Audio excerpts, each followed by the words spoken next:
Hey everyone, thank you for joining us and welcome to today's webinar, the future landscape of learning and development, introducing BS ISO 30422. My name's Helena Barrell and I'm a Standards Development Manager at BSI, where my portfolio covers standards on human resource management and knowledge management. So before we get going, let's just look at some housekeeping. So this is a List of Only webinar that is being recorded. We welcome your questions via the Q&A function.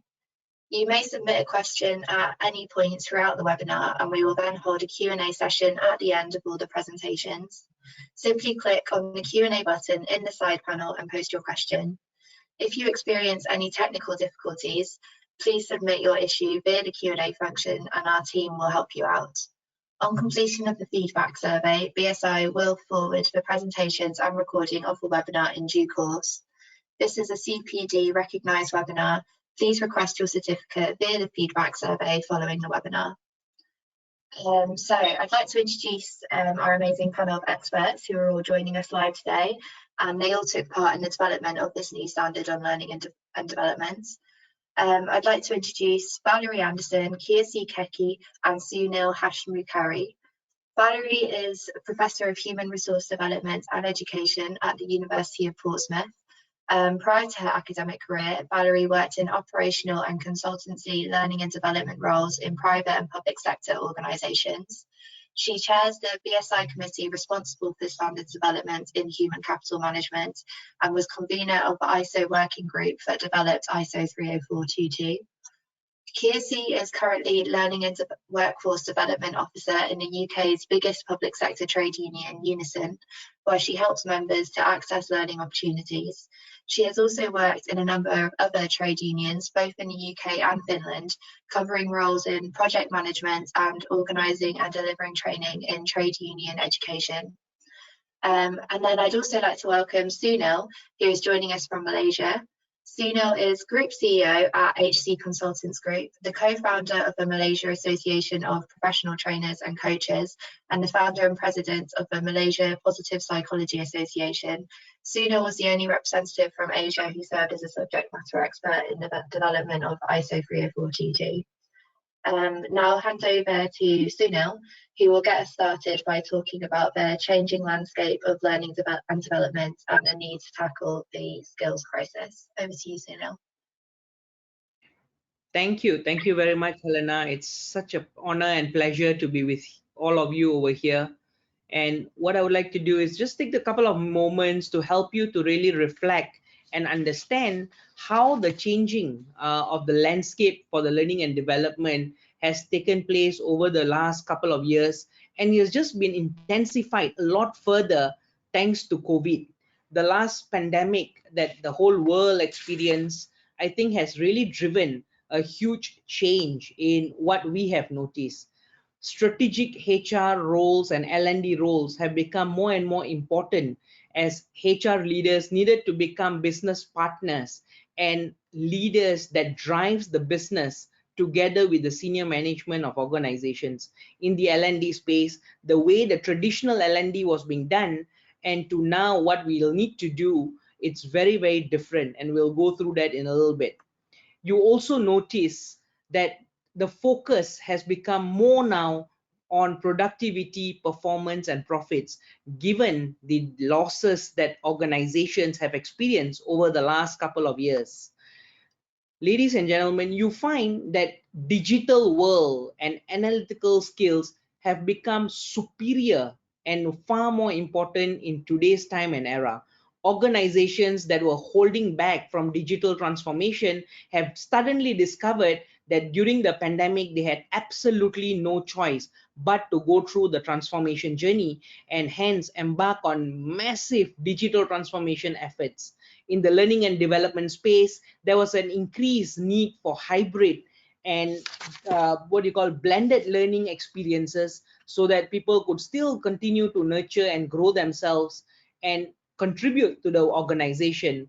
Last but not least, the most important thing moving forward, which I call the HR 5.0, if I could put it that way, is actually the well-being. positive well-being and mental health is one of the greatest organizational capital that we need to preserve and drive forward, so that people in the organization will be able to contribute to the organization growth, because they are creating a happier work environment, and the culture is able to really support growth for the organization. You might be wondering, how is all of this going to be affecting us? Just look at this, the global skills crisis. There's so many different researchers from Pricewaterhouse through Deloitte, from Conferry, that gives us evidence that we are going to be facing a major talent shortage. According to Conferry, we are expecting a 8.5 trillion US dollar talent shortage in the next couple of years. 8 years from now. You will find that employees are also very anxious, because more than 60%, more than 46% of those who were surveyed found that their skill sets that they have currently will become irrelevant. The advancement of artificial intelligence and globalization and technology has really put people under a lot of fear, that if they are not trained, if they are not, given enough space to be upskill and reskill, you will find that they become irrelevant in the organization.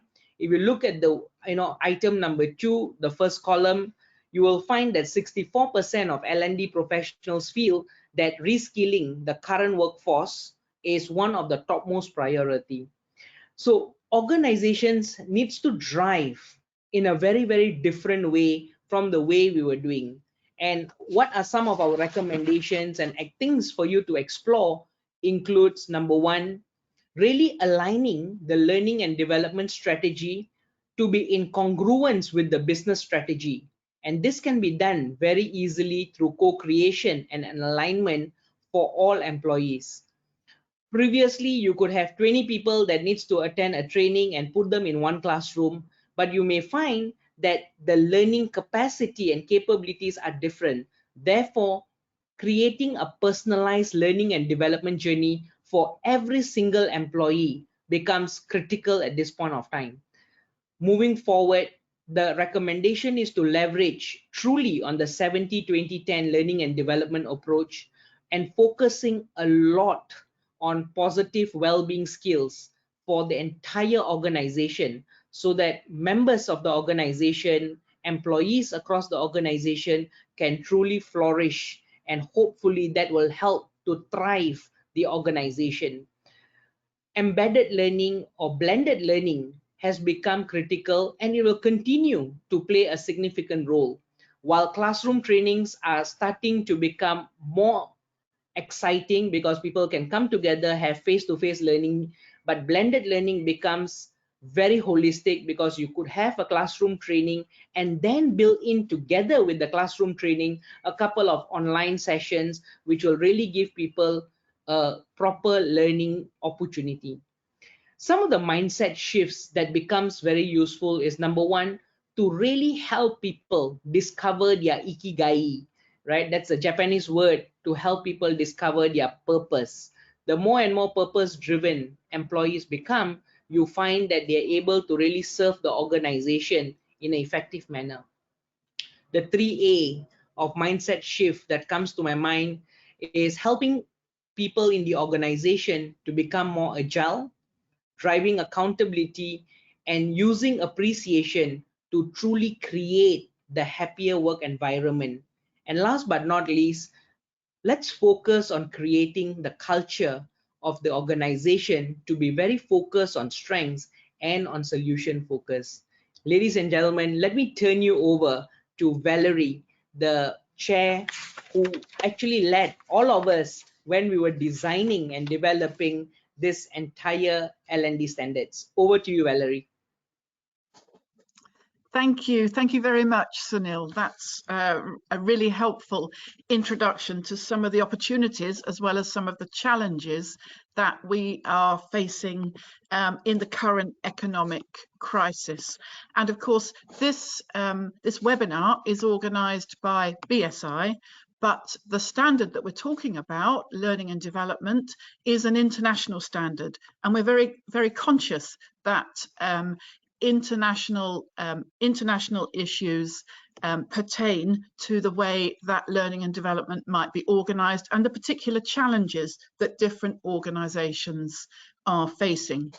So in my little segment of this webinar, my plan is to briefly set out some of the features of this document, this BS ISO standard, and also share my ideas with you about how the standard can add value to your organisation through the guidance that it provides about time and cost-effective learning and development. We, of course, need to be in no doubt that current economic conditions are possibly putting learning and development down the organisational agenda in terms of concerns about energy costs and other costs to doing business, servicing of debt and so on. But as Sunil has pointed out, learning has never been more important because learning and development underpins upskilling, reskilling and organisational agility to respond to challenges, to sustain business through challenging times, and then to plant the seeds for organisational growth as and when opportunities arise. So my slides aren't nearly as attractive as Sunil's, but what I want to do is to give you a very brief outline of how this standard works. So first of all, I want to be clear that when we developed this standard, we rejected any notion that a one-size-fits-all, one recipe approach to learning and development would be appropriate. We also reject the notion that learning and development has to be expensive, bureaucratic, or time-consuming. Sunil mentioned in his talk the 70-20-10 rule, and what this refers to is the idea and the reality that most learning in the workplace does not occur in the classroom, and it does not occur in highly formalized bureaucratic processes. Most learning at work occurs informally and through experience.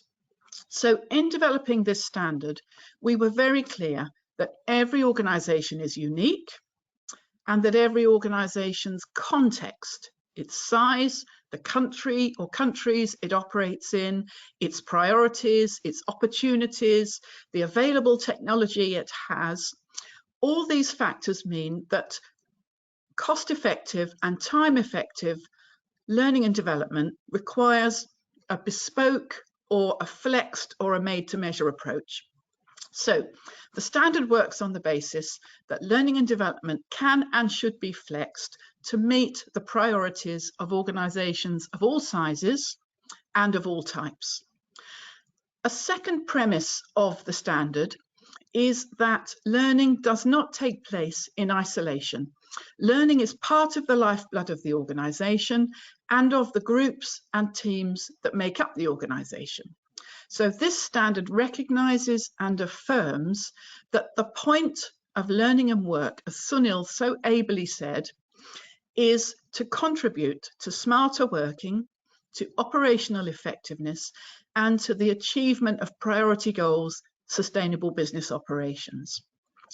This document, if you're familiar with the way that standards work, is not a requirement standard, it is a guidance standard.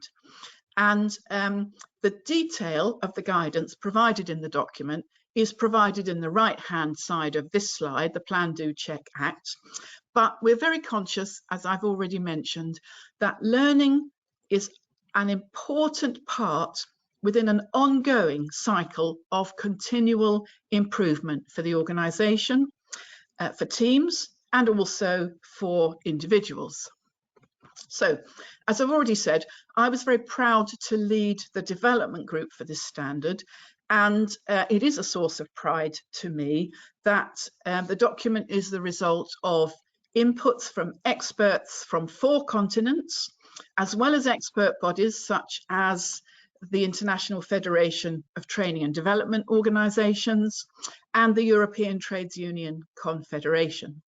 Experts from 33 different countries participated in the consultations we carried out. Experts from 11 countries generously gave of their time, often in very challenging time zone settings, to bring this standard to publication. Now, we know that you can't just impose a standard and hope that people will want to apply it. So we really worked hard in our work to achieve consensus. It took a lot of experience sharing. It took a lot of listening. It took a lot of constructive critique, and also a lot of drafting and redrafting.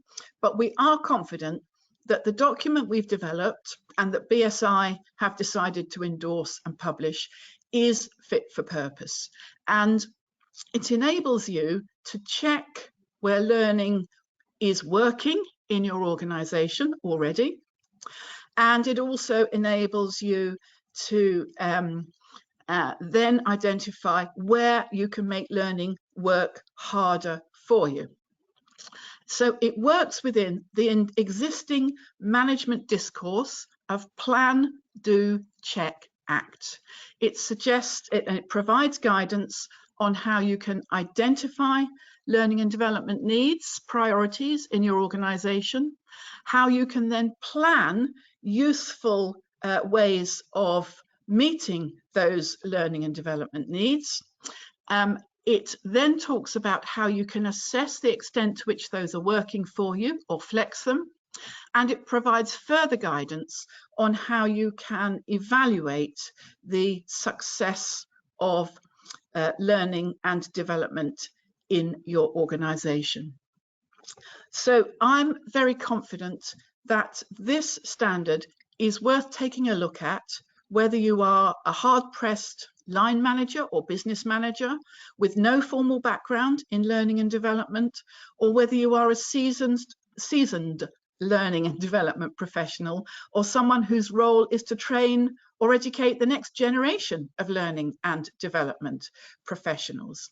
What we were always focused on is how we could build a standard that was fit for purpose, that could be flexed to organizational priorities, and that could make a difference to organizations. We recognize very much, as Sunil has said, all organizations are different. Equally, all individuals are different. Blended learning need not be a difficult thing to achieve, even in a smallish organization. And Sunil mentioned about the importance of mindsets going forward from the pandemic. Our view is that this standard is a simple but effective and an accessible way by which the organizational mindset towards learning and development can be taken forward. The team mindset towards learning and development can be taken forward. Managers can come to understand how it is operationally feasible and beneficial to engage in skills development through workplace learning and through the organisation of cost and time effective training and development, and how individuals themselves can build their own learning and development capability, confidence, curiosity and commitment. I personally think in these very challenging times, agility is a key quality. Individual level change readiness and agility, team level change readiness and agility, and organizational change readiness and agility. So I very much hope that this standard can assist organizations in that journey in the future. So I think now it's about time I hand it over to our colleague Kirsty, and she will tell you a little bit more about her view of how the standard can provide benefits for people within your organizations. Over to you, Kirsty.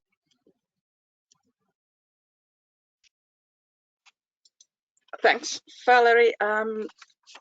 As you see on the slide, I joined the working group from the very start with Valerie, and representing the European Trade Union Confederation, and I suppose that like why I wanted to be part of this piece of work was to kind of like explore that could we somehow create a tool that would be useful for employers, but also other stakeholders such as trade unions or I don't know, outside trainers, learning providers, that gives some aspirational ideas on how do you do things better. I've worked with quite a lot of employers in the past in my union capacities, and a lot of the time, I think Valerie kind of referred to this, learning and development can kind of be left in the sort of, let's do a few courses, couple of days out, and that will kind of tick the box. But I think that it is an excellent time to think it a bit more wider, aspirational way, and I'm hoping that this standard gives some tools for everyone who's kind of concerned and involved in learning and development in the workplace. So my first step was to kind of think that, well, who benefits? In this case, I'm kind of thinking of who benefits from reading and kind of like applying the standards. I'm kind of like starting from the premise that everyone in the organization, a bit like what Sunil already said, benefits from learning and development in the workplace, obviously. But with this standard, as Valerie already said, we did kind of think of organizations of all sizes, small, bigger, but especially small, who might not have a very established or kind of like maybe not even any human resource or learning and development practitioners in the organization. So they have something to grab and go and think that, well, this is how I can, like plan, act, evaluate, and all those things that I can do to make things work in my organization. But we were thinking of all sizes, public, private, third sector, not-for-profit, like variations that like how could you have sort of like a kind of like a baseline tool that will take you to the steps and to that cycle that Valerie mentioned. And I could kind of like daring even mention the good practice kind of idea that there are some good practices and maybe the examples in the standards give some ideas on what sort of learning would fit your organization. So I'm sure you've all heard the good old joke about the learning and development in like the one that says that like the employer is worried that if I train my staff, they leave, but actually if I don't train them, they'll stay. And I think that that's part of my kind of like the approach in that yes, learning and development is about the organization, but it is so much more and also about individuals, because people are the ones that actually matter when learning and development are the kind of like the development that is needed to keep the business going, keep the job safe, and that's very much a trade union issue as well, or a question that we want to talk about with employers, that how do we keep people progressing, how do we keep them, whether they progress upwards or sideways, new roles, different skills, new skills, reskilling, upskilling, that they are very much things that need to be discussed all around in the workplace. Leadership in the workplace is in a kind of like the major, whoever they are in the organization, the major players in kind of benefiting from this document, because they need to be committed but also accountable that actually things happen, that people get access to learning, that it benefits the staff, the organization, the teams, whichever way you look at it. And then I've got also the kind of like the other stakeholders mentioned there, and I'm not leaving out the HR practitioners and L&D learning and development practitioners here, that even if you don't have your own tile on my slide, it doesn't, sorry about that, but very much you can reflect this standard on your own practice and think that, yeah, I can do things differently, I can try things differently, and I can learn from my own practice. But yeah, the other stakeholders also include, I don't know, external learning providers, trainers, consultants, whatever, you know, like whatever your organization uses, that because it's good for them to know as well that where you are kind of like positioning your learning and development offer or delivery in your organization. So the question is that, well, kind of like the why, what is the gain of kind of like grabbing the standard, this document, reading it, contemplating about it, pondering what can I do differently, what can I do better. So I got a few things that I kind of want to raise that in those discussions from the start of developing this document, that I wanted to kind of one of the things that wanted to highlight is that this, as Valerie said, is a guidance document, and it's hopefully written in a very readable language, without any unnecessary jargon. So it's a very usable document. There's a long list of terms and definitions, which I'm hoping that, you know, like help along the way of applying what the processes and the systems or the cycles that we suggest. And there are quite broad range of outcomes and examples that we give. So it's, as Valerie, Valerie says, it's not one size fits all, but it does leave room for organizations' own innovation and creativity and the particular needs, for example, that staff have for skills development. So one of the kind of like the big things that I raised earlier on in the process was the equal access to learning, and not just sort of thinking on the ways that, like, the boss goes to the training course for a couple of hours or a day or two, and that's kind of like the box ticked, and so many hours of learning and development has been delivered. I'm kind of thinking now that the equal access is a good thing, that everyone, as Sunil already said, has an opportunity to develop and reskill, upskill. But I'm also thinking now that, like, I maybe should have also mentioned equity, that some people need more lift, more resource, more help than maybe others, so that there is that development route that then benefits the whole organization, the whole team, but also the individual. And there's plenty of examples for to kind of like to get you going, to use it as the standard document as a tool to practice, try, be creative, and also then go back and check that, well, actually that didn't work that well, maybe we'll try something else next time. But what we benefited from this effort was people are more aware of what the organization wants to do. I'm a big advocate for lifelong learning, and that's mentioned in the standard as well.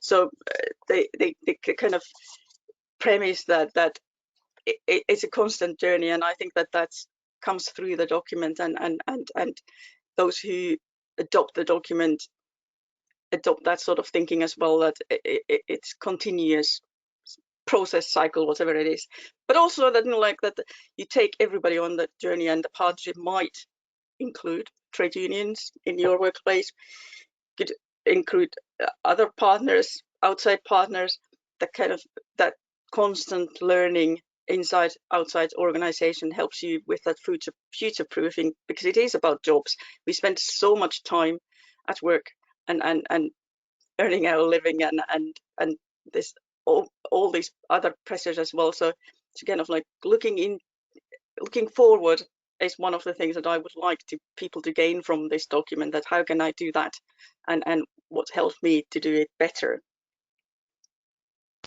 So I think it's always good to have a plan. I think that the standard or the document started, like, even mentions the first very paragraph something about lines that, like, about planned activities, and I do like a good plan, But from that plan, you also need to then later on check out what works, and we've got some ideas on that, at how you can then evaluate how you did, or how your organization did, and what can we build on and do differently.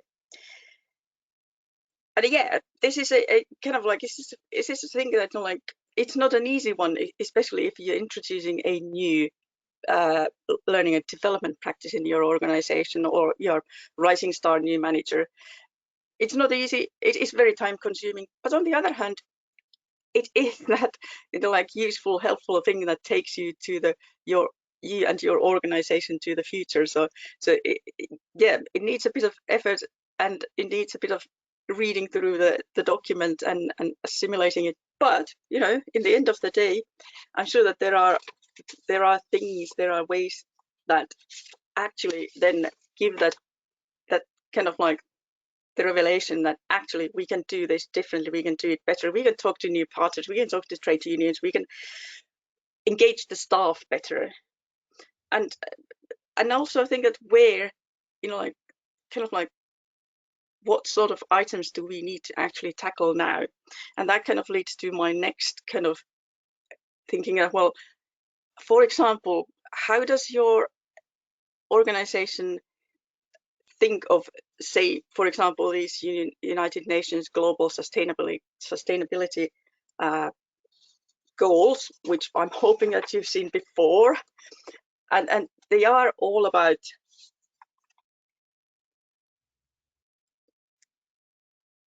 you know, like, for example, number 4 here is about lifelong learning, education, opportunities for all. Number 8 is about reducing inequalities. No, that's number 10. Number 8 is about decent work, and this document is also about all those goals, but they are goals for the workplace as well. And whether you are thinking of, I don't know, greening the workplace, or how your organization needs to kind of like address the climate change, learning and development is part of that process. Because I said it is about people and changing the way we do things for better, and kind of like giving people skills, and in best case scenario, to me at least, it's like transferable skills that people can move, they can feel home wherever the changes in the organization take you. So it is about doing things better in the future and keeping doing it. So I thought that I'll leave you a bit of a homework on this, and think that, well, you know, if you haven't looked at the UN Sustainable Development Goals before, go and take a look on the websites and see how you and your organization address these goals, and which ones are relevant to you, and then think the learning and development and the standard in that context, that, well, how do we help the global sustainability in our corner, and then just keep doing it, keep following the cycle. Okay, I think I'm handing over next to Helena. Brilliant. Thank you so much, Sunil, Valerie and Kirsi, for those interesting and really informative presentations. They gave a really good overview of the current environment for learning and development and how this new standard fits into it. So we've received quite a few questions, so I think we should get started with the Q&A session. If I could ask all the panelists to quickly put on their cameras and mute yourselves when you're not speaking, that would be great. I can see Valerie. Oh yeah, I can see everyone now. Brilliant, thank you. So we've received questions from the audience both prior to and during this webinar. We might not be able to answer every question, but we'll do our best to answer as many as possible. So one question that we received prior to the webinar, which I thought I could give to maybe Valerie first, was How would an organisation become accredited or certified against a standard? Okay, thank you so much. And I'm happy to have a try at answering that question. If you are interested in adopting this standard and then getting the credit through some accreditation for meeting the standard, the first step would be to reach out to a company or a consultancy who are themselves accredited to carry out audits and assessments of organisations against the requirements or the guidance of any standard, in this case, the one on learning and development. So your national standardisation body may be able to advise you, and certainly we know of some organisations in the UK that carry out such services very acceptably. What it would then involve, if you contracted with them to do this process, they would need to carry out a diagnosis of where you are in relation to the standard, the areas of strength and the areas of what we development people call development areas or weakness. And that would likely involve them reviewing documentary evidence of some of the main things you do to do with learning and development. There would also be a discussion with management on the organisation's plans for the future, its context, what are the priority performance areas. There would probably be a set of discussions, a small number of maybe focus groups with some staff, or an alternative chat with a selection of learners or other stakeholders. And that would mean that they could zone in on areas where improvements would be beneficial and would help the business. And if you wanted to address those, then that would be great. You would get on with doing that. When you think that those improvements are in place, then the assessors come back and check it out and hopefully confirm that your practices are aligned with standards, and then the certification proceeds from there. This has occurred with the previous British standard in learning and development, and we very much hope that it will roll out in a similar way for this BS ISO standard as well. So I hope that just sets out what would be involved there. Brilliant, thanks Valerie. I think that was a really comprehensive overview of what that involves. So yeah, if I could just encourage everyone to send through any questions you have in the Q&A function as we go along, then we can try and hopefully answer as many as possible. So another question that we have also received is, how can modern learning and development lead to organisational transformation? KSC, might you be interested in taking this one? I can give it a go, and hopefully then Valerie and Sunil will add to that. I was thinking in kind of like in context of this document and the standard that as it was mentioned, is the guidance document. It's it doesn't supersede the national legislations or established social partnerships, but it does definitely add to that.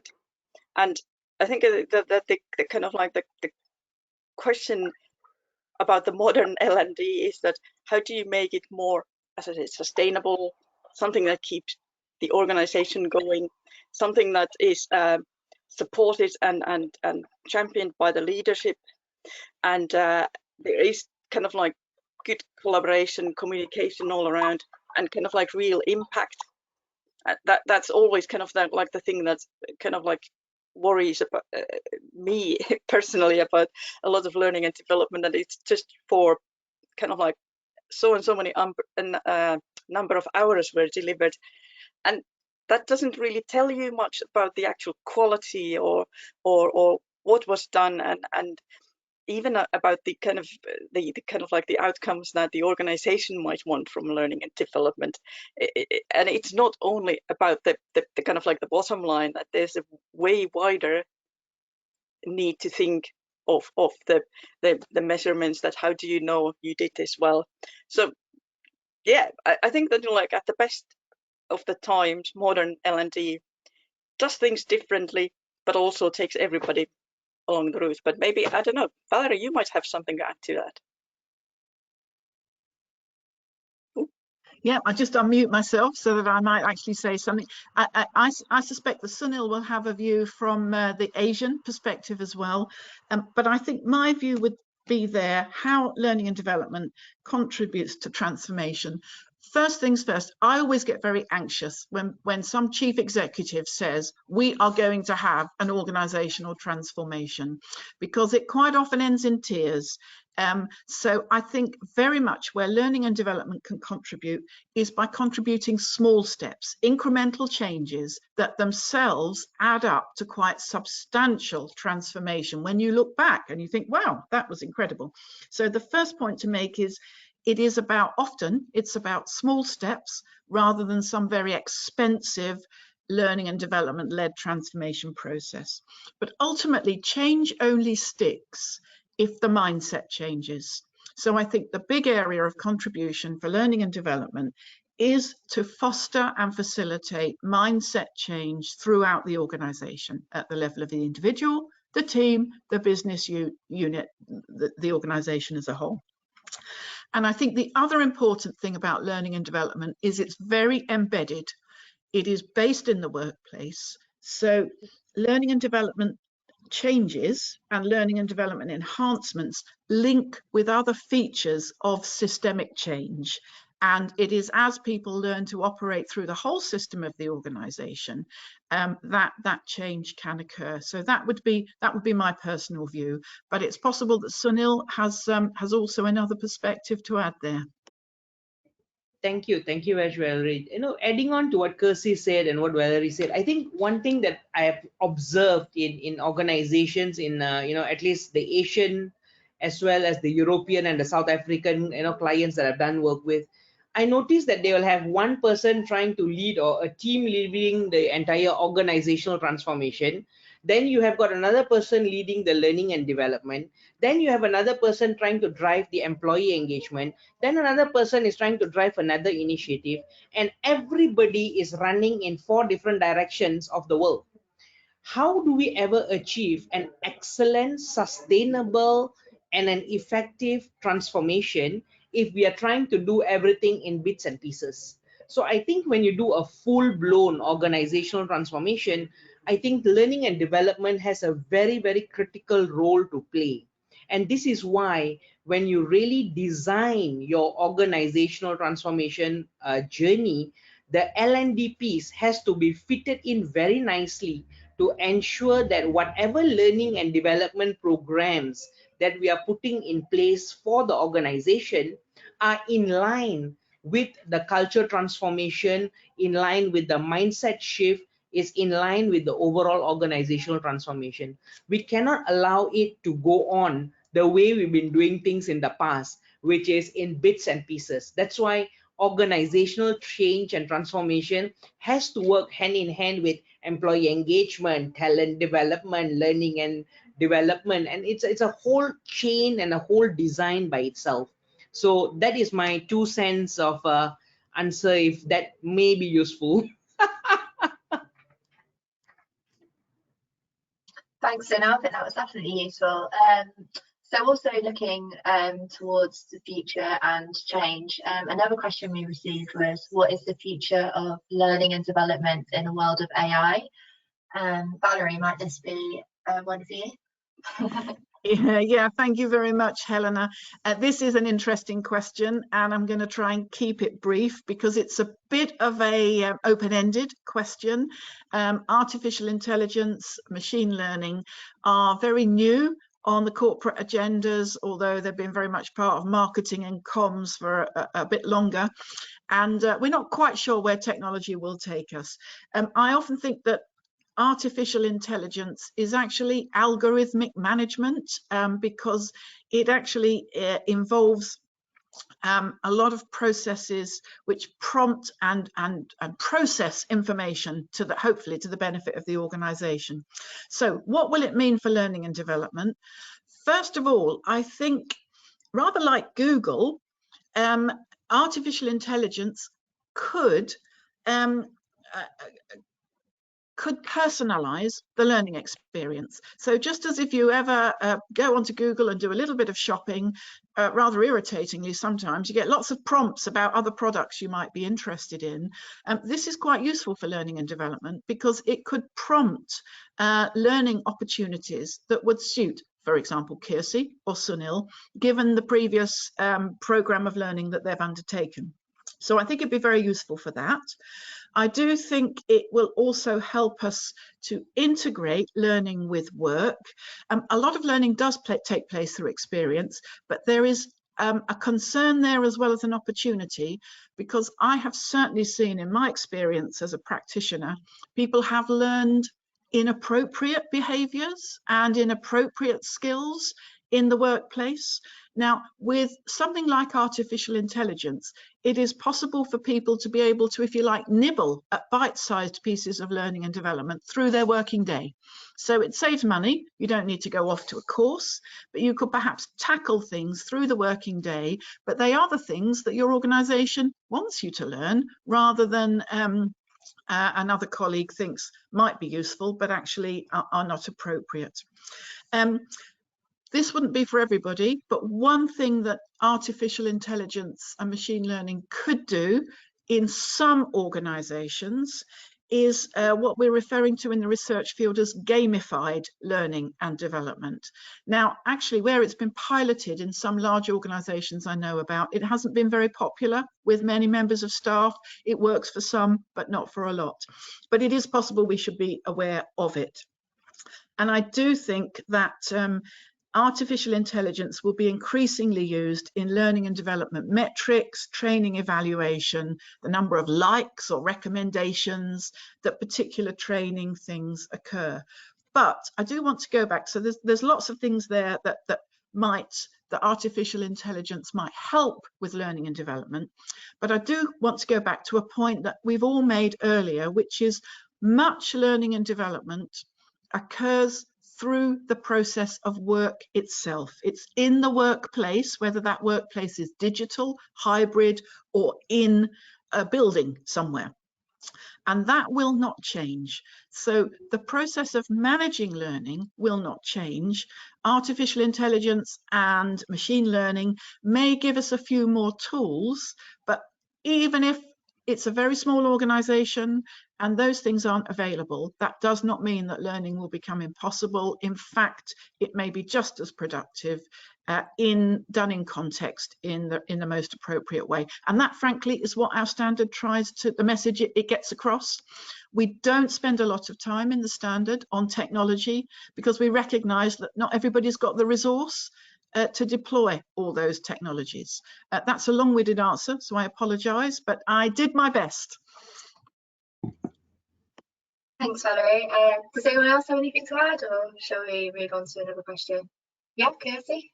Yeah, I'll just quickly say that, like, I know exactly what Valerie is saying, that not every organization has the kind of like the technology or the resource to kind of jump into the AI, artificial intelligence wagon. But I also think that you've got to remember in this learning and development context that not everybody has the digital skills. So you've got to kind of start from the basics on this and not kind of think kind of what's that, like run before you walk or something like that, like if you look the whole organization and whatever you want to do there, that where do you position it so that it actually benefits and is not another kind of, I don't know, burden to everybody to kind of like, oh, now we need to do this as well. If I could just jump in there a little bit, Helena, to build on what Kirsty just said very beautifully.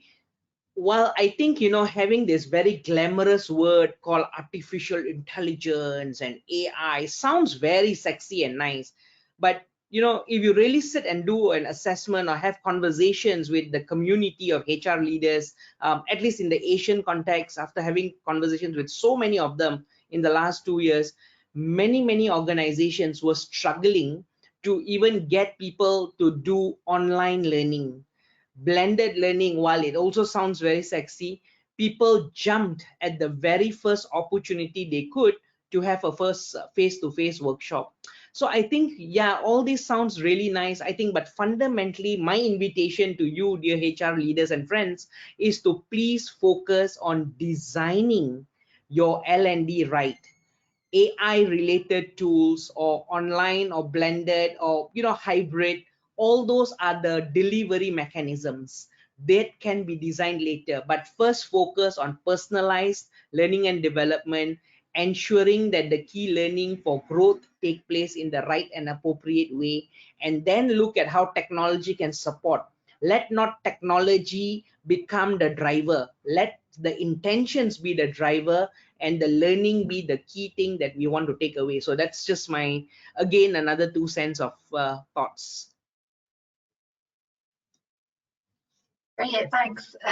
Yeah, that's really interesting. So another question we've experienced, we've received from an attendee who's here right now is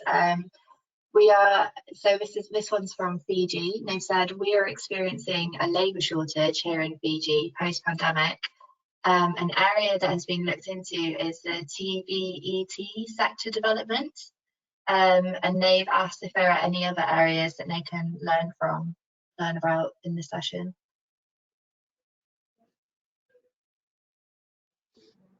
I'll make a little start, maybe. I have to declare my ignorance to knowing what TVET is as a sector, so apologies for that. But I certainly, the question about the labour shortage resonates with me in my UK context very much as well. It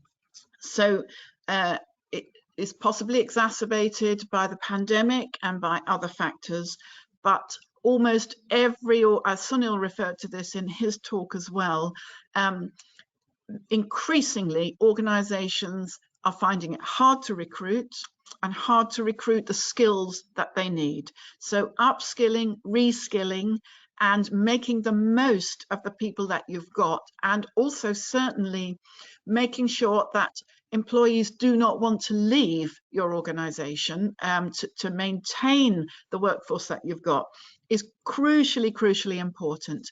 And we believe that this standard in that regard is very timely, because it is about upskilling, reskilling, and ensuring that people have got on the ground the skills that they need. A lot of, Kirsi reflected on this, a lot of organisations think that to make training special, you have to send the top managers on very expensive courses. And often the people who do much of the ground force work are overlooked. Our view is that we should be flipping that we should pay attention to the skills need of all those people who work on behalf of the organisation. And that may be employees on a standard employment contract, but it may also be contracted staff, or other people within the supply chain, or people undertaking gig work or some such, who are working on behalf of the organisation to ensure that they have the skills they need, and as a result of that, also the organisational commitment that they need.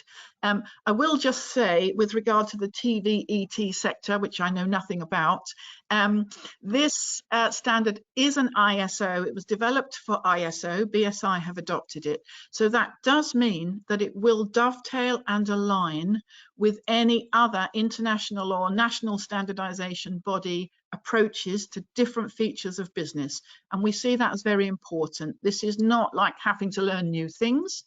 It is about using that same plan, do, check, act management process applied here to learning and development, but it will also fit neatly with other sector specific standards or other areas of quality management, for example, standards that your organization may be using. So that's my attempt, and I hope that went some way to answering the question.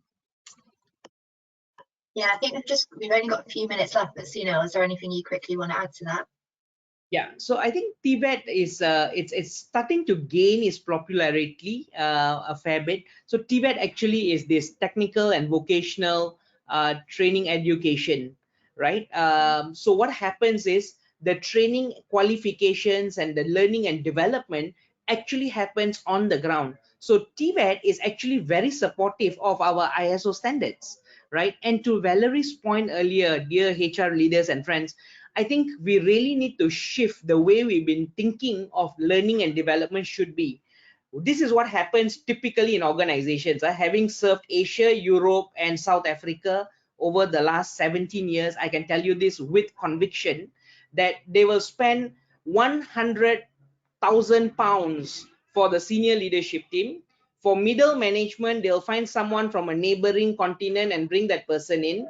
And for the masses who are actually doing the great amount of work, you will get someone local to come and conduct the training.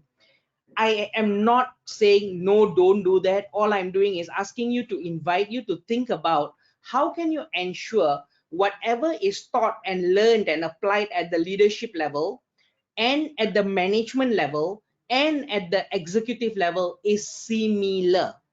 I have this situation that the senior management will go for a training program and the approach there is problem solving, firefighting.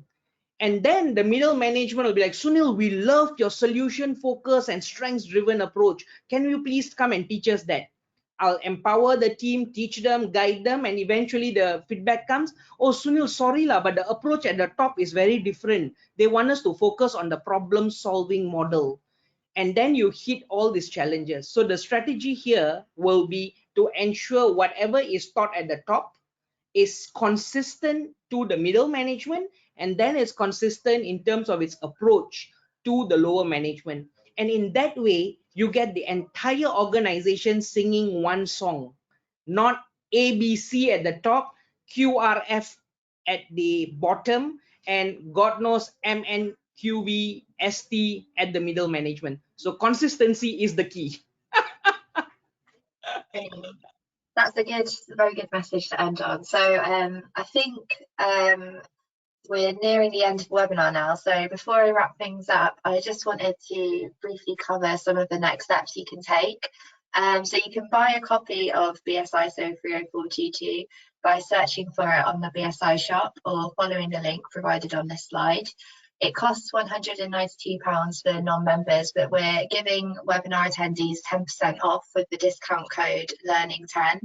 This will expire after a month on the 27th of October, so do use it soon.